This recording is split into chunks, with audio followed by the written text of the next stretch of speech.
এখন কাঁঠাল খাবো। সকাল সকাল আমরা কাঁঠাল ভেঙেছি। হ্যাঁ আব্বা, হ্যাঁ হ্যাঁ হ্যাঁ, ওইটা খেয়াল রাখবো না। ওই একটা 3টা কাঁঠাল একসাথে পেকে গেছে আমাদের। এখন আমরা কাঁঠাল খাবো। কাঁঠালও এদি সেই কাঁঠাল মা, একেবারে ওলদা।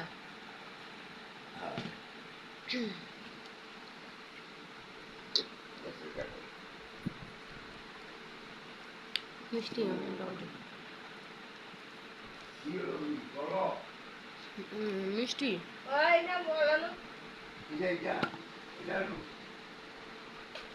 এটা দেখি মুড়ি খাইতেন প্যালেটে লন এনে উঠবে প্যালেটটি দুগা প্যালেটে প্যালেটে লইলে খাইব।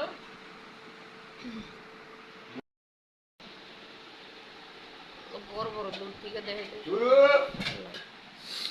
আয় আয় এই মানুষটা তো বোঝো না।